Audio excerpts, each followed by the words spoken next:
Back आवाज अड्डा market specials में आपका स्वागत है और हम कह रहे हैं नई सीरीज और उसके साथ आ रही है नई उम्मीद। तो नई सीरीज में ढेर सारी उम्मीदें और बहुत सारी बातें हमने ब्रेक से पहले की अपने एक्सपर्ट के साथ, जिसमें काफी उम्मीदें जग रही हैं। बहुत सारे ऐसे फैक्टर्स हैं जो उम्मीद जगाते हैं कि यहां से भारतीय बाजार अब एक बेहतर प्रदर्शन करते हुए नजर आएंगे। जो खराब वक्त था वो पीछे छूट गया, अब आगे की राह है और अच्छी राह है। तो चलिए अब इस आगे की राह पे आप कैसे आगे बढ़ेंगे उसकी बात कर लेते हैं। तो प्रकाश जी, आपसे शुरुआत करते हैं कि आप कह रहे थे कि भाई कोई मौका छूट ना जाए, ये एक ट्रेंड वापस से बढ़त का जो दिखाई देने लगा है, अच्छे वैल्यूएशंस हैं इस समय एंट्री के पॉइंट ऑफ व्यू से, तो आपको एंट्री करनी है। लेकिन वही कि एक निवेशक के मन में दुविधा बहुत है, अभी जिस तरह का माहौल रहा है 1-2 महीने 6 महीने, कहां करूं किस में करूं, क्योंकि बहुत सारे लोगों के पोर्टफोलियो में अभी भी वो लाल रंग है।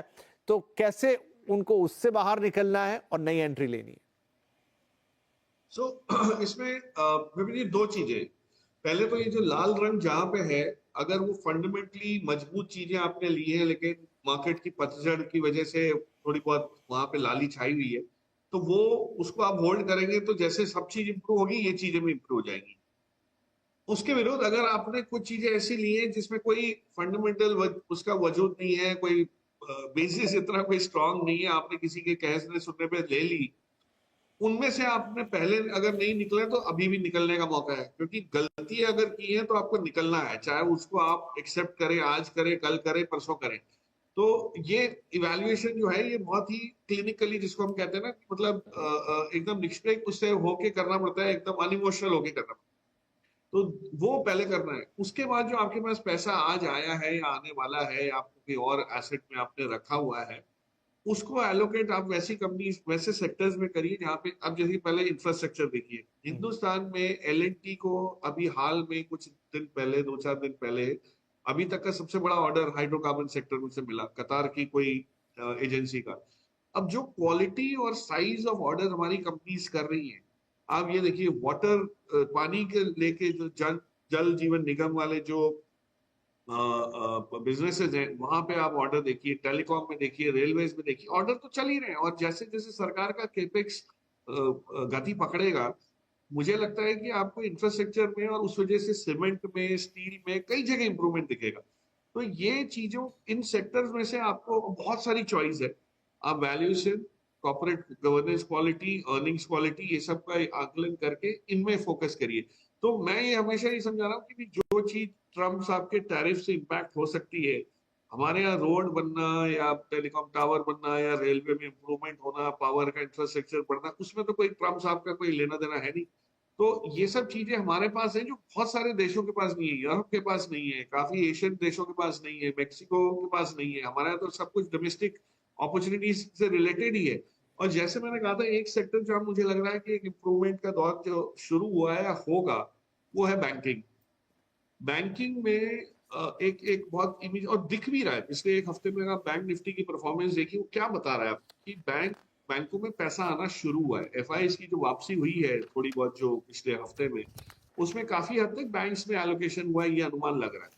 ये अभी भी जारी रहे, जैसे जैसे बैंक्स मजबूत होती जाएंगी, क्रेडिट ग्रोथ बढ़ते जाएगा, इंटरेस्ट रेट घटेंगे तो कॉस्ट ऑफ फंड्स आपकी घटनी शुरू हो जाएगी, आपके स्प्रेड्स वापस हेल्दी होती जाएगी। सेम फैक्टर्स हैं जो हमेशा काम आते हैं। लेकिन ये नहीं कि कोई भी बैंक आप उठा के ले लीजिए, कोई भी एनबीएफसी ले लीजिए, क्वालिटी पे फोकस कीजिए, क्योंकि मुश्किल समय से निकलते वक्त, उभरते वक्त सबसे अच्छी चीजें वही चलती हैं जो मजबूत हो।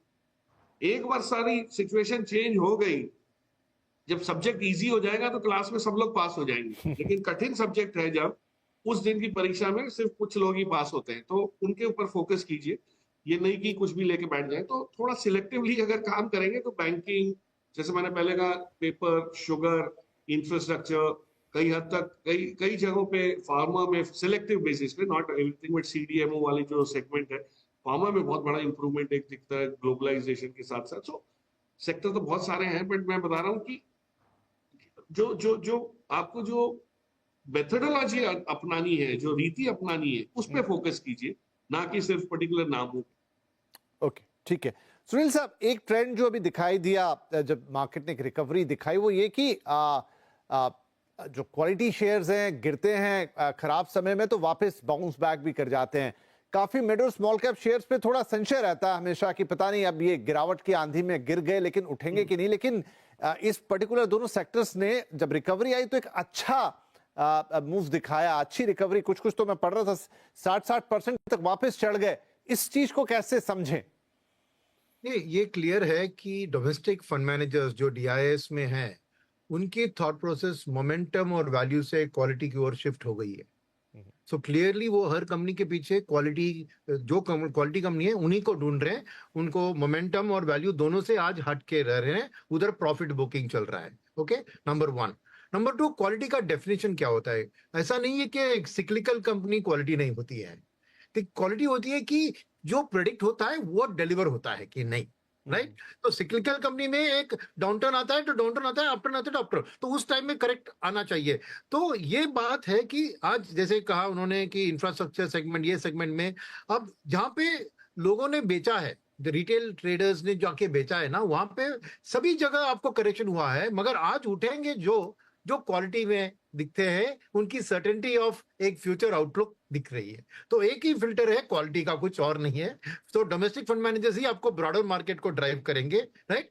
मगर ये बात याद रखने की जरूरत है कि सिक्लिकल कंपनी में ऑलवेज आपको एक वी शेप रिकवरीज होता है, राइट? तो ऑलवेज आपको खरीदना चाहिए जब मौका आपके सामने दिख रहे कि वो नंबर सब नाराज है। मगर सिक्लिकल कंपनी में क्या होता है कि जो वो कैपेक्स में निवेश करते हैं उसके कारण इंटरेस्ट और डिप्रिसिएशन कॉस्ट के कारण उनकी ईपीएस घटती है। ऐसा नहीं कि कंपनी बुरी हो गई, मगर वो निवेश कर रहे हैं अपने फ्यूचर में। ऐसी कंपनी को तभी खरीदने की जरूरत है। और सीमेंट में यही हुआ था कि जब बहुत वीक हुआ था, इन्होंने कैपेसिटी पे निवेश किया और उनकी ईपीएस घट गई। अब नंबर्स बढ़ रहे हैं तो उधर एक वी शेप आप ईपीएस की ग्रोथ देखेंगे। तो मानना यह है कि डायरेक्टली एक रिटेल निवेशक को ये सब चुनना इतना आसान नहीं है। तो मेरी सलाह है कि आप mutual fund, diversified mutual fund के जरिए, चाहे वो मल्टी कैप हो, large and mid cap, flexi cap, इन पे निवेश कीजिए, ताकि फंड मैनेजर भी एक लार्ज कैप से मिड कैप से स्मॉल कैप शिफ्ट करे आपको और पूरा फायदा उठा सकते हैं। तीसरी बात मैं कहूंगा कि आप अपटर्न तो दिख रहा है मगर वॉलिटिलिटी कम होगी ये कोई नहीं बता रहा है। वॉलिटिलिटी भी रहेगी, मार्केट की ब्रेथ भी अपटर्न में रहेगी। तो एक स्टैगर्ड इन्वेस्टमेंट अप्रोच, यानी एक एसटीपी या एसआईपी के थ्रू आप करेंगे तो वो बेहतर होगा। और आपको अगर आपकी एसआईपी चल रही हो तो उसमें अगर 3-4 महीने के लिए टॉपअप कीजिए, ओके, और इंस्टॉलमेंट को टॉपअप कीजिए, क्योंकि ये वॉलिटिलिटी का फायदा पूरा तभी आप उठा पाएंगे। ठीक है, ये एक इंपॉर्टेंट टिप है कि अगले 3-4 महीने आप अपनी एसआईपीज को टॉप अप कर सकते हैं, जितना है उससे एक परसेंटेज ऊपर लेके जा सकते हैं। सुदीप साहब, आपने टेक का नाम लिया था, सीमेंट की बात हो ही रही है, एफएमसीजी आपने कहा था नजर रखने होगी इन चीजों पर। तो अब जिस थीम की हम बात कर रहे हैं कि यहाँ आपके लिए एक मौका बन रहा है बाजार में अच्छे वैल्यूएशन पे अच्छी चीजें खरीदने का, और क्या देख रहे हैं आप इस वक्त में? मैं एक सेक्टर का जिक्र करना चाहूंगा, मेटल्स। मुझे लगता है कि दुनिया भर में मेटल्स का डिमांड बढ़ रहा है और बढ़ेगा भी। यूरोप में बहुत बड़ा रीआर्मामेंट का प्रोसेस चल रहा है। बहुत सारे कंट्रीज यूरोप के बाहर भी अपना डिफेंस इंडस्ट्री को बढ़ा रहे हैं, और ये सारी चीज में मेटल का जरूरत बहुत जबरदस्त होता है।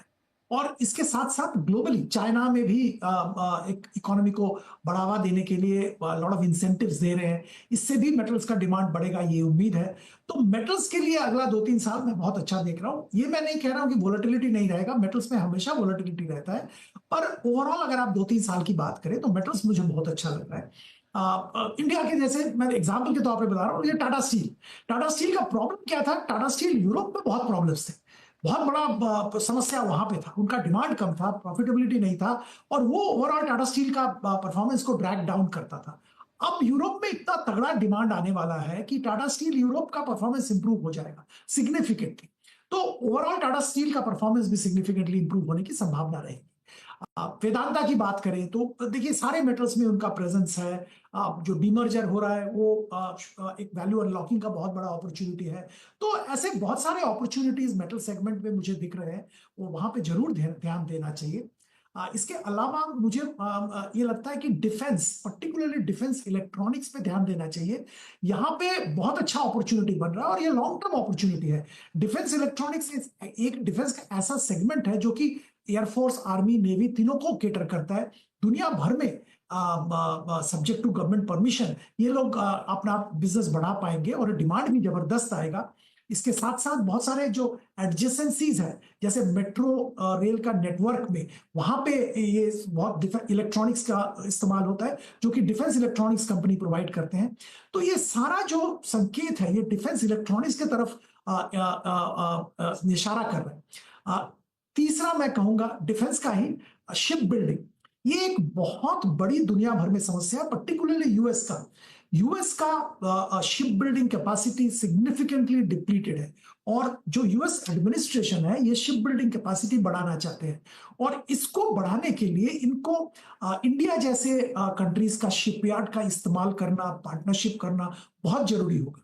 तो बियॉन्ड जो हम लोग आज देख रहे हैं, मझगांव डॉक बोलिए, गार्डन रिच शिपयार्ड बोलिए, कोचिन शिपयार्ड बोलिए, जो एक्साइटमेंट हम देख रहे हैं, इससे 10 गुना एक्साइटमेंट इसमें आ सकता है जब इनका ग्लोबल प्रेजेंस एस्टैब्लिश होगा। मुझे लगता है आने वाले 5 साल में हम लोग वो भी देखेंगे। राइट। प्रकाश साहब, इसके अलावा एक सवाल और मेरा ये कि जब अच्छा वक्त था बाजार का, तो आईपीओस में भी काफी सारे लोगों ने अच्छा पैसा बनाया। अब जब फिर से सुधरता हुआ बाजार दिख रहा है, तो क्या एक बार फिर मौके बनेंगे यहाँ पर? बिल्कुल बनेंगे। देखिए, हिंदुस्तान की अर्थव्यवस्था में जैसे पिछले साल आप देखिए करीब 80 से ज्यादा मेन बोर्ड आईपीओ आए थे, और काफी शुरुआत में आपने एसएमई आईपीओ को भी होते हुए देखा, और कुछ एक ऐसा संशय भी ये एक्सप्रेस होना शुरू हुआ कि एसएमई में गड़बड़ है ये। लेकिन जो कैपिटल क्रिएशन की प्रवृत्ति है, इसके बिना तो आप 10 ट्रिलियन इकोनॉमी बन ही नहीं सकते। आपको जो अगर अपनी इकोनॉमी का साइज बढ़ाना है तो वो कहाँ से बढ़ेगा? हर कंपनी जो आईपीओ करती है, जिसमें मार्केट कैप जो मार्केट में ऐड होता है, वही तो आगे चल के आपकी इकोनॉमी अर्थव्यवस्था को आगे ले जाने में सक्षम रहेगा। सो मुझे कोई डाउट नहीं है कि हमारे यहाँ क्वालिटी एंटरप्रेन्योर्स है, माहौल पहले से बहुत बढ़िया है, हमारे प्रोडक्ट्स की एक्सेप्टेंस ग्लोबली जो आज है, ये मैंने पिछले 15 साल में नहीं देखी है। चाहे वो सर्विसेज इंडस्ट्री की हो, नए प्रोडक्ट्स की हो, कॉम्प्लेक्स प्रोडक्ट्स की, डिफेंस की, एरोस्पेस की, हर जगह की बात कर रहा हूँ। तो कहने का मेरा मतलब ये है कि आईपीओ तो कैपिटल फॉर्मेशन का एक प्रोसेस है, और वो हमेशा ऑन रहेगा, और अब और भी गति उसमें मिलेगी, क्योंकि हम डोमेस्टिकली स्ट्रांग होते जा रहे हैं। चाइना के बाद सेकंड नंबर स्टील प्रोडक्शन हमारा है ग्लोबली। ऑफ कोर्स डिफरेंस बहुत है चाइना और हमारे में, ये नहीं कह रहा कि हम उसकी तुलना कर सकते हैं, लेकिन बाकी देशों से हम आगे निकल चुके हैं हर पहलू पे, और मेरे हिसाब से उसको सपोर्ट करने के लिए बहुत बढ़िया आईपीओ आएंगे। और हर एक आईपीओ राउंड में ये होता क्या है, पिछले साल के आईपीओ और अगले साल के आईपीओ में डिफरेंस क्या होगा? जो निवेशक हैं वो स्मार्ट होते जाते हैं, वो समझदार होते जाते हैं, वो एक्सपीरियंस होते जाते हैं। तो एवरी साइकिल, आईपीओ का जब साइकिल होता है तो कुछ मिस्टेक्स कॉमन रिपीट होंगी, मैं ये नहीं कह रहा रिपीट नहीं होंगी, लेकिन लोग नए तरीके से उसको समझने के लिए सक्षम होते हैं, और उससे आपका क्वालिटी ऑफ पेपर जो है मार्केट में वो बहुत सुधर जाता है। So that is going to be one of the biggest reason. और एफआईएस को भी इसकी वजह से ही आना पड़ेगा। उसको आप नजरअंदाज कब तक कर सकते हैं? अच्छे आईपीओ अगर आ गए मार्केट में और उन्होंने उसमें हिस्सा नहीं लिया, तो उनको भी तो फोमो आएगी। सही बात है। एट लास्ट सुनील साहब, एक सवाल की, जब तबीयत बिगड़ती है, डॉक्टर के पास जाते हैं और सुधार पे आते हैं, डॉक्टर साहब कुछ तमाम गोली दवाइयों के बावजूद कहते हैं कि आप स्वस्थ हो जाएंगे, पर ये कुछ चीजों से आपको परहेज भी रखना है। तो कुछ वो चीजें जहां परहेज रखना होगा?